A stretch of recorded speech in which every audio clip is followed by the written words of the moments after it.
వెళ్ళడం అనేది నారా లోకేష్ గారికి డెఫినెట్గా పొలిటికల్గా మైనస్ డ్యామేజ్ మైనస్ చాలా మైనస్. 100%. మరి ఎందుకు ఇప్పుడు ఎందుకంటే మీకు మనకి నేను ఎప్పుడు మాడే పెద్ద గీత చిన్న గీత ఇప్పుడు నిలబెట్టిన దగ్గర న్యాచురల్గా సభలో పవన్ కళ్యాణ్ అటెన్షనే ఉంటుంది. ఇప్పుడు కింద క్రౌడ్ కూడా ఎలా ఉంటుంది పవన్ కళ్యాణ్ గారి క్రౌడ్.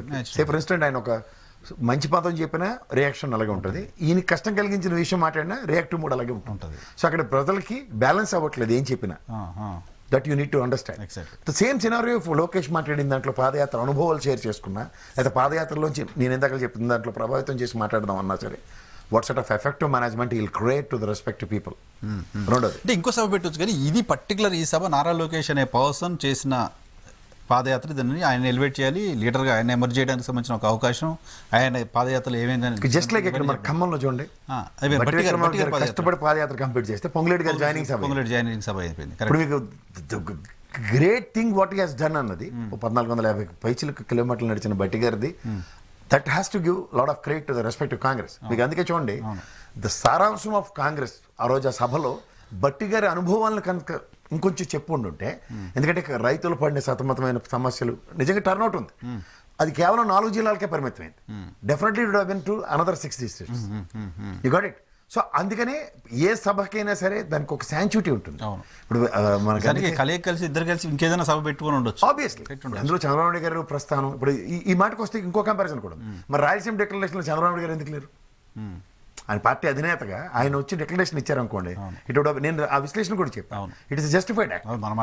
బట్ ఇవాళ చంద్రబాబు నాయుడు గారి ప్రెజెన్స్ లో ఈ లోకేష్ అనే పాదయాత్రని ఎలివేట్ చేయడానికి తండ్రి కొడుకులో లేదా తెలుగుదేశం ఉద్దేశించి మాట్లాడి ఉంటే మాత్రం it would have been very good impact.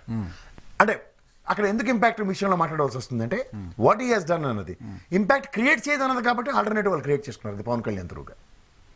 Because అంటే అట్ట కాదుగా, ఇప్పుడు వాళ్ళిద్దరు ఆల్రెడీ కలిసి పనిచేద్దాం అనుకున్నారు, కలిసి పనిచేద్దామని నిర్ణయం తీసుకున్నారు. సో మేము కూటమిగా ఉన్నాం, మేము కలిసి పనిచేస్తున్నాం ఒక ఇంప్రెషన్ జనాలకు చెప్పడం కోసం పెడుతున్న సభగా.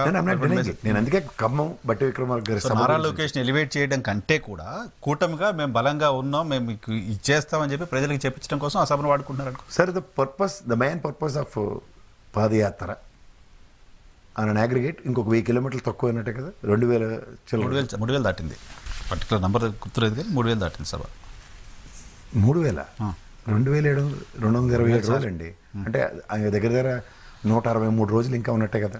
160 రోజులు ఇంకా ఉన్న దాంట్లో మీరు అగ్రిగేట్ చేసుకున్న ఏ పేస్లో పరిగెట్టి అయిన పాదయాత్ర కంప్లీట్ అయింది.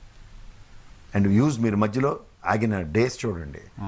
సో ఓవరాల్ 3,132 కిలోమీటర్లు, 226 రోజులు, అంటే 400 రోజులకి 4,000 కిలో 300 రోజులు కదా, 300 రోజులు కదా, కాదు కదా 228 ఎంత ఒకసారి చూడండి. అది 226 days నడిచాడు సార్. 3,132 కిలోమీటర్లు నడిచాడు. నేను అంటుంది అదే, the design program is for 400 days.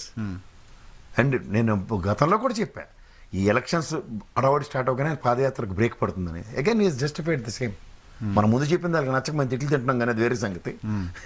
ఓవరాల్గా నేను అంటుంది ఏంటంటే, the purpose and the primary motto of this padayatra, a faction నిర్మూలించిన తెలుగుదేశం పార్టీ ఇవాళ అదే భావజాలాలతో, రెడ్ బుక్ ఈయన భావజాలం, not sinking and the justified act what he has done అనుకున్న మన అందరికీ వాళ్ళ ఆయన సభ త్రూగా అగైన్ పవన్ కళ్యాణ్ ప్రెజెన్స్తో క్రౌడ్ పుల్లింగ్ కోసం. పవన్ కళ్యాణ్ ప్రెజెన్స్ అనేది డెఫినెట్గా సిగ్నిఫికెంట్ డిస్కషన్, మీరు చెప్తున్నట్టుగా చాలా వ్యాలిడ్. ఆబ్వియస్లీ ఎందుకంటే లోకేష్ గారికి మైనస్ చేసే కార్యక్రమం అది. అంటే ఆయన ఎలివేషన్ ప్రాస్పెక్ట్లో పవన్ కళ్యాణ్ గారి ముందు, పవన్ కళ్యాణ్ గారికి ఇప్పుడు కొత్తగా ఎలివేషన్ అవసరం లేదు నిజానికి. నేను అక్కడ ఆ సిచ్యువేషన్ ఎలివేషన్ పవన్ కళ్యాణ్ గారి ముందు లోకేష్ గారు ఖచ్చితంగా వీగిపోతారు. అయితే ఇప్పుడు మొత్తం ఈయన పాదయాత్ర చేస్తున్న క్రమంలో ఛార్జ్ షీట్లు ఫైల్ చేశారు కొంతమంది పైన. ఇగో ఎమ్మెల్యే చేసిన అవినీతి ఇది అంటే ఛార్జ్ షీట్లు పెట్టారు. ఇప్పుడు 30-35 మంది ఎమ్మెల్యేలు మళ్ళీ టీడీపీలో పోతారంటున్నారు. ఇప్పుడు ఈ ఛార్జ్ షీట్ పెట్టిన ఎమ్మెల్యేలు ఎవరైనా టీడీపీలోకి వస్తే చేర్చుకుంటారా లేదా? ఛార్జ్ షీట్ల పరిస్థితి ఏంటి? అలా బీజేపీ వాళ్ళు చూడండి, సిబిఐ సిఐడి వాళ్ళు అందరూ జగన్మోహన్ రెడ్డి మీద ఎఫ్ఐఆర్లు ఫైల్ చేసి అన్నీ అయిపోయిన తర్వాత వీళ్ళు ఛార్జ్ షీట్లు ఫైల్ చేసినట్టే ఉంటుంది. అవన్నీ సార్ అదే చెప్తున్నాను సార్, అనుభవ రాహిత్యం, అనుభవంతో రంగరించిన రాజకీయంకి చాలా తేడా ఉంటుంది.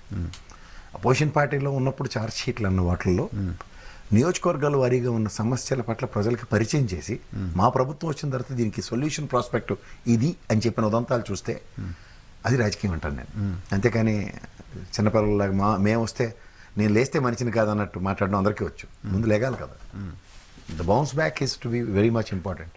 బౌన్స్ బ్యాక్ చేస్తున్న పాదయాత్రల యొక్క సారాంశంలో ఎఫెక్టివ్ మేనేజ్మెంట్ మీద నేను ఎప్పుడూ మాట్లాడుతూ ఉంటాను. దేనికి నడిచేవో అది జస్టిఫై అయిందా, యువగలం అనే పేరుతో యువకుల్ని ప్రభావితం చేసిన అంశాలు ఏంటి అన్నవి చూసుకోగలిగితే యువకులకి మీరు ఇచ్చే సొల్యూషన్స్ అనేవి చాలా ఇంపార్టెంట్. సంపద సృష్టిస్తాం ఇవన్నీ నేనైతే అది చెప్తారు రేపు ఏమని చెప్తారు. దాంతోపాటు ఓ పక్క పవన్ కళ్యాణ్ గారు రేపు సభకి వెళ్తున్నారు, సరే దాని attention whatever it is. Prashant కిషోర్తో కూడా టీడీపీ టీం చర్చలు జరిపింది, ప్రశాంత్ కిషోర్ని ఇక్కడ తీసుకురావడం కోసం ప్రయత్నం జరిగింది అంటే ప్రచారం జరుగుతుంది.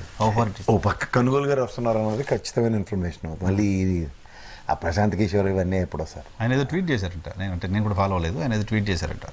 ఆయన ఎవరు పట్టించుకుంటారు ఇప్పుడు? లేదు సార్,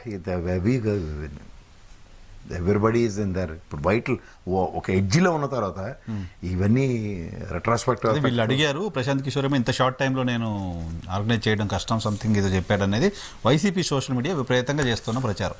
వాళ్ళు చాలా చేస్తారు సార్, ఒకళ్ళు దుమ్మెత్తుకునే కార్యక్రమాలు సోషల్ మీడియాలో ఉన్నాయి. సో అంతా టీడీపీ అడిగే పరిస్థితి ఉండదు ఇప్పుడు డెఫినెట్గా. నేనైతే ఎక్స్పెక్ట్ చేయను అది. ఎందుకంటే కష్టం ఇష్టం ఒకసారి యుద్ధంలోకి దిగిన పైగా ప్రశాంత్ కిషోర్ పైన రవిచరణ్ గారితోనే సాబో రేవో తేల్చుకునే కార్యక్రమంలో బీహారీలకి ఇక్కడ ఛాన్స్ లేదని చెప్పిన తర్వాత మళ్ళీ ఇప్పుడు బీహారీ బాబు దగ్గరికి ఎందుకు వెళ్తారు అనేది కదా పాయింట్. రైట్, సరే.